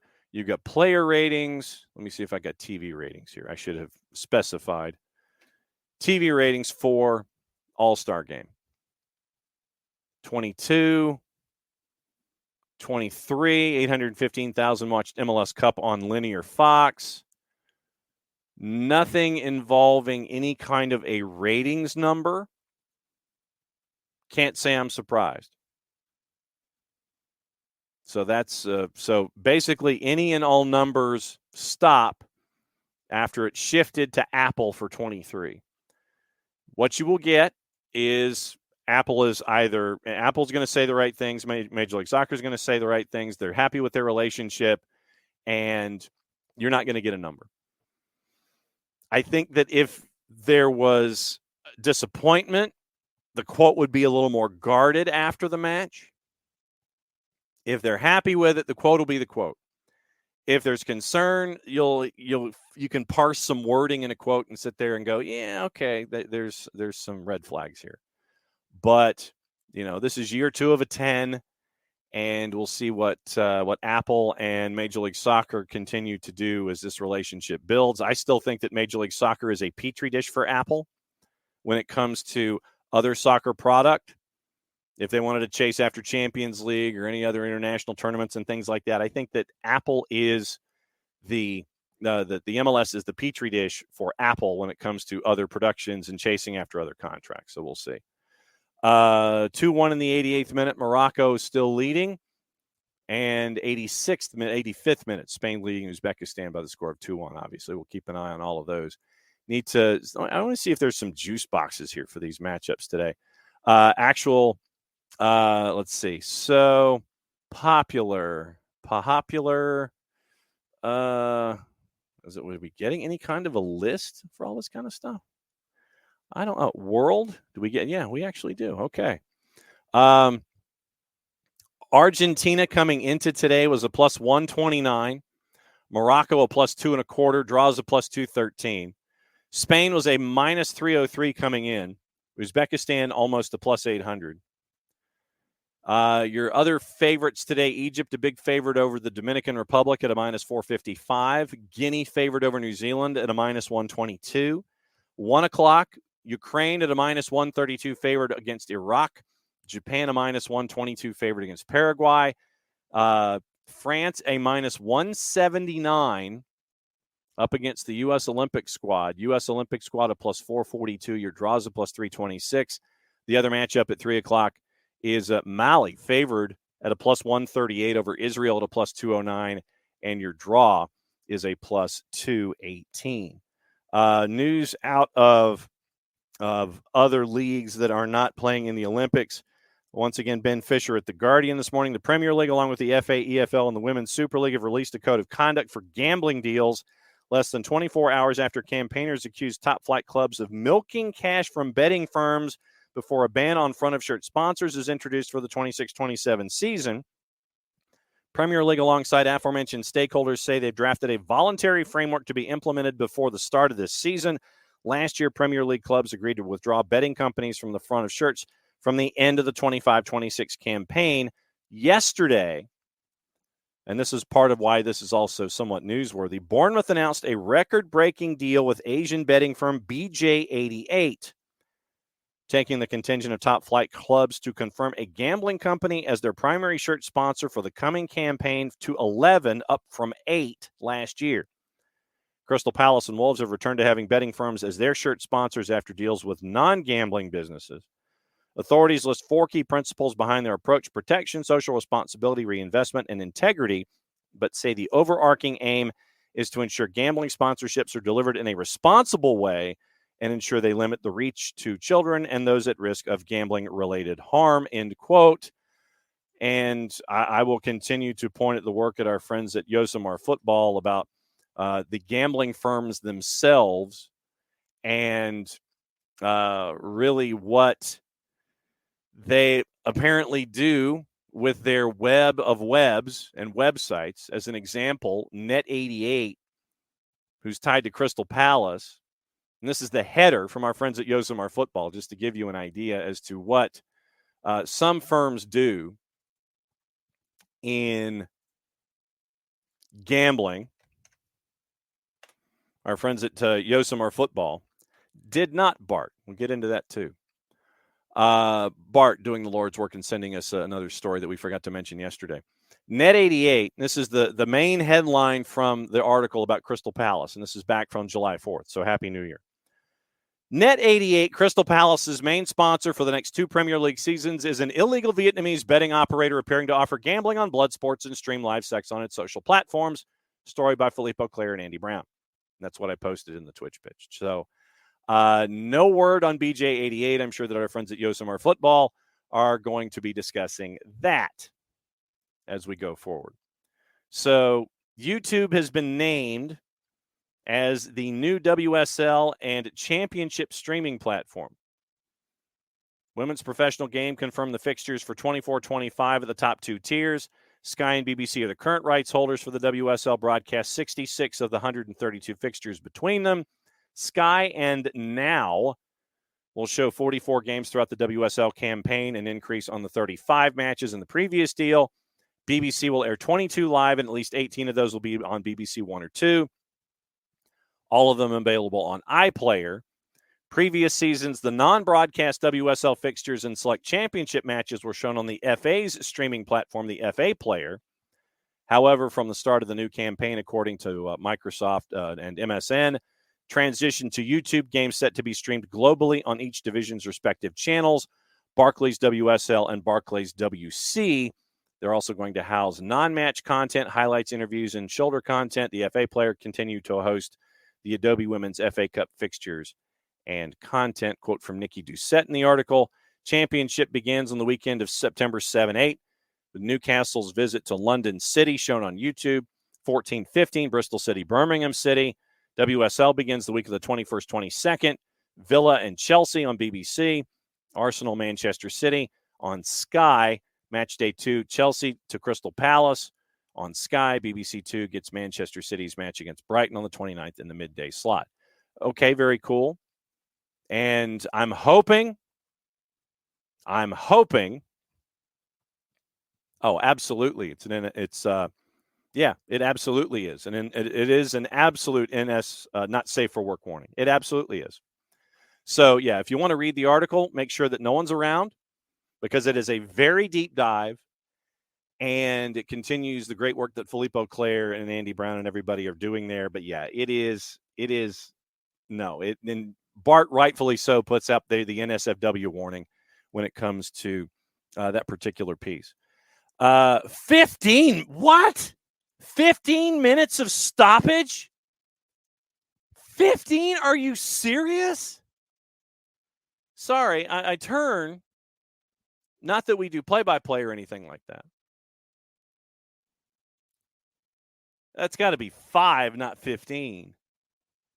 That's got to be 5. I guess not. 15 minutes of stoppage time with Morocco and Argentina.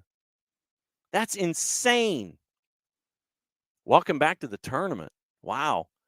Halfway through the 5th minute, Morocco's still leading 2-1, and they've got 9.5 minutes to go, or 10.5 minutes to go. 15 minutes of stoppage. 90 plus 3. Spain is still leading Uzbekistan 2-1. Holy crap. 15 minutes of stoppage time. They're going for a while. Dom's like, yeah, nope, it's 15. I don't know how you get 15 minutes. I really don't. I have no idea how you get 15 minutes. That is stunning to me. That is absolutely crazy to me that you end up with 15 minutes. Oh, by the way, we were discussing Atlanta United and decisions and everything, and the possibility that Miranchuk is on the verge of being signed and being brought over to this side of the Atlantic this year. Decisions on contracts, just as a reminder and a public service. End of the calendar year. Brad, Dax, Jamal, Daniel Rios, Ronald Hernandez, Nick Firmino, Efren Morales, Tyler Wolf, and Jay Fortune. Those are your 24s. You control the assets for 25. Quentin Westberg, Derek Williams, Shonda Silva, Luis Abram, Brooks Lennon, Josh Cohen, Matthew Edwards. Those are your 25s. Saba's a 26. William Ba's a 26. Amador's a 26. Mosqueda's a 26. Noah Cobb is a 26. 27s, Gregerson, Brennan, Torres, Bart Sleesh is a 28. So that's what you're looking at when it comes to all of your contracts with Atlanta United. And right now, the value of Atlanta United, their total market value, 23.95 million euro, total market value. And that puts them, let me see, I think that puts them like dead last now in market value. I think it does, if my memory is correct. Because of all of the outbounds with Atlanta United, now they are, when it comes to market value, right now Atlanta United with with all of the outgoing transfers, you have a total market value of 1.22 billion euro. And since it's taking forever for the wheel of doom to sit there and look at what's going on. Total market values. Okay, so total market values, Atlanta United is now last. Having cleaned out the contracts that they have, total market value is now 23.95 million euro. They are last in Major League Soccer. Shocking no one, market value for Inter Miami is at 95.5 million euro. Then it is a 40 million euro gap to LA Galaxy, who's number 2. 55.58. Yeah, it does. With Miranchuk being added, that puts you, say, 36, 30, so let's say 12 or 13 million, or so 15. Oh, so let's go 15. So 15 and 23 is 38. That puts you in and around Houston. So let's see, how many teams below 3, 6, 9, 12. So yeah, it puts you middle of the pack. You bring in Miranchuk, you're middle of the pack. You bring in others, you keep working your way up and up and up. And so $39 million with Miranchuk, and that puts you like 18th. And then you add another couple, and there's really is a lot of – you bring in another winger or a striker for 10, and literally that puts you back in the top 6. So with what you've cleaned out, yes, you're at the bottom, but literally you are one transaction from being in the middle of the pack and 2 transactions from being back to top 6. So that's where we are with that. All right, so Hernandez is at the end of this season, and he's one of the 24s. So that's what you were. That's what you're looking at with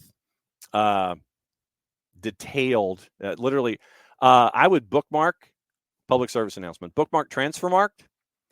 Bookmark FBref. FBREF. Literally FBref.com.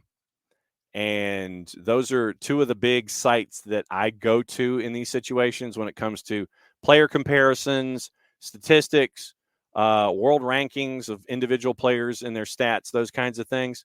So, but yeah, Ronald is a 24. So Ronald is right now. His contract is at the end of the calendar year. So that's where Ronald is. Also on the board, we've got gossip, rumor, and innuendo. We're in the 10th minute of 15. And wow, the Moroccan players, everybody's gassed. 90 plus 6. Spain still leading 2-1. 90 plus 11. 90 plus 11. 90 plus 11. 15 minutes added. Morocco leading Argentina 2-1. Egypt, and by the way, we've gone from matches going into 90 plus 12, transitioned into the 11 o'clock hour where Egypt, the Dominican Republic, Guyana, and New Zealand are playing. Other matches have started in the World 5-Ring Circus competition over in France. The 9 o'clocks haven't ended yet. 4 more minutes or so. Ref's discretion. Morocco leading Argentina 2-1. Argentina charging from left to right, and they are inside the 18 corner. So we'll see what's going on there. Gossip, rumor, and innuendo, what to watch, where to watch it, how to watch it, those kinds of things. Remember tomorrow. Tomorrow it is 9 o'clock hour. We catch up with folks. 10 o'clock hour, Nino and Nico. Nino Torres, our buddy from Gold TV at 10. Nico Moreno from Pulso Sports in the Soccer Bar at 10:30. So 9 o'clock, getting ready for things. And 3.5 minutes to go now, plus any other discretionary added time. Morocco is still leading. And we're at 90 plus 9 with Spain and Uzbekistan. So up to date, alleged gossip no, I didn't click that one. I clicked this one. Goodness gracious alive.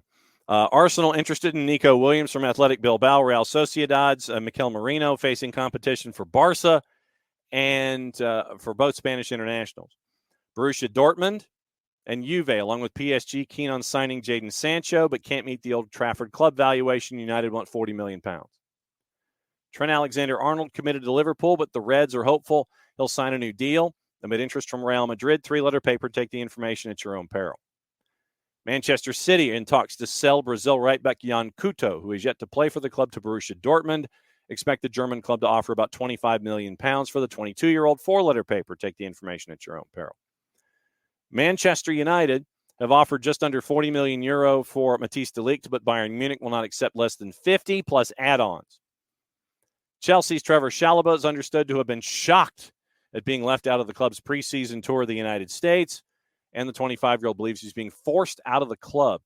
Kieran Trippier is attracting interest from 2 Saudi clubs with 1 year remaining on his deal with the Newcastle, set to leave the Tyneside club. Joe Ellington says he's happy at Newcastle, believes that Bruno Guimaraes is going to stay despite being linked with a move away. Brentford's Ivan Toney is prepared to run down his deal if he doesn't get a big move this summer. Manchester United will first need to sell Aaron Wan-Bissaka if they want to sign right back Nusayr Mazraoui from Bayern Munich. Everton set to sign Jesper Lindstrom from Napoli on a season-long loan, which includes an £18.5 million option to buy. That's from Gianluca Di Marzio. Ipswich preparing to bid for Sunderland winger Jack Clark, with Spurs set to get a major part of any fee, having negotiated a 40% sell-on clause when they sold him to Sunderland in the first place. Bologna are in contact with Mats Hummels, who's a free agent after leaving Borussia Dortmund, as they look to replace Calafiori, who's set to join Arsenal. Getafe is just going to get over £5 million from Mason Greenwood's move to Manchester United to Marseille because of a sell-on clause they negotiated when they took the loan from Old Trafford last year. Ollie McBurney is set to join Las Palmas as a free agent after being released by Sheffield United this past summer. And a lot of folks are sitting there saying that Ollie McBurney is just going to do his 2 years. He's going to set up a bar, and he's going to go off and kick off his shoes and rest in the sunset.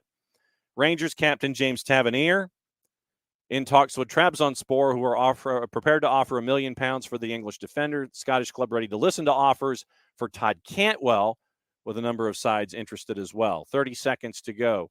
Morocco is still leading Argentina. Chelsea made initial approach for Philip Jorgensen. We talked about that move. Championship side Derby County set to sign Sweden keeper Jakob Vidal Zetterstrom, with Derby County agreeing to a £1.4 million deal with his club Djurgårdens IF. What to watch, where to watch it, how to watch it. Obviously, you got soccer all day. Soccer all day. Bart, I think, is a little ahead of me, so I am going to hang on to my opinion and see what Bart is laying out here. A lot of swerving, a block. Wow. Kicked out the rebound. Oh, off. Wow. You weren't kidding. 2 crossbars and a header. Wow. 15-26. Bart, you are ahead of me. Oh, pending review. Okay. It's 15-26 of 15 minutes. We apparently have an equalizer in Spain and Morocco. So save twice. Second save off the crossbar. Header off the crossbar, headed in. So that's where we are. And it was Thiago's shot that looked like started the whole thing. So 2 headers, and then off the crossbar, and then once again in. So we're into review. So we'll see. All right. So since Bart's ahead of me here in Office HD, Argentina salvages a point, and it is 1 point each. Great. 15 minutes, though. 15 blanking minutes. 15 blanking minutes. Are you kidding me with this? It's a big point for Argentina. BN's got the Sudamericana, and BN and Espanol, they do too, and simulcast. If you don't have the BNs, you can go to our friends at Fanatis, fntz.co/soccer down here. Add that to your streaming services. I did. Jason got me hooked. I blame him. Universidad Católica Libertad is at 6. Boca Juniors and IDV is at 8:30. Chelsea and Wrexham is at 10:30 on the 4-letter. FS2, Guatemala, Mexico is at 10 o'clock. USA Network, once again, is showing Egypt, the Dominican Republic now. They're going to show France in the U.S. at 3. Everything else is on Peacock. BN and Espanol, your simulcast on Sudamericana. Telemundo also simulcasting. Universo also simulcasting. All-Stars game is at 8. 11 o'clock tonight on tape delay. It's got to be 11 a.m., not 11 p.m. Loudon and Charleston. I think that's a Students' Day that has just started with Loudon United and Charleston. It's great to catch up with Ryan Martin last week, by the way, as they were getting into their bye weekend. Fox Soccer Plus has Haiti and Panama at 7 on the U20 championships for CONCACAF. NBCOlympics.com has your choice of all 8 matches, which are now down to 6 for the rest of the day. Paramount Plus has the Argentine Primera. And it is 4, Teixeira's Cordoba, Defensa y Justicia. 4:15, Sarmiento Racing Club. 6:30, Godoy Cruz River Plate, Huracan and Estudiantes. 7:45, Boca Juniors and Newells. And once again, Peacock has everything else when it comes to the men's side. So it is a very, very busy day. It has been a very, very busy day. And, apparently throwing fireworks at the Argentine players. That's solid. That's a good way to get things done. All right, let me say hi to everybody before we get out of here. Thanks again to Tyler Pilgrim. Thanks to Jarrett. Thanks to Dylan Butler. Thanks to all of you guys for hanging out. Once again, tomorrow, hour number 2, it's the Nino and Nico show. They're going to come by and talk about everything on their mind. Morning, Dell. Morning, Michael. And, Kids Day. Yeah, thank you, because it's like 11 p.m. on Soccer America. No. Morning, Alex. Morning, Tom. Morning, Emilio. Morning, Will. Morning, Ropes. Morning, Will. And let's see, morning, Ricky. Let's see, morning, Rich. Morning, Harry. Let's see, who else am I missing here? And there's a hockey talk too. Hockey talk and Aqib Talib in the Twitch pitch. Nick's morning. Morning, Nick's on a couple of different fronts. Morning, Bart. Morning, Ricky. Let's see. Morning, Will, as we're going over the exchange rates, and I had it backwards. Bart is saying, spend the money on a handsome man. As well you should. By the way, for those of you that missed it, Bart actually was at, he was at America's Mart.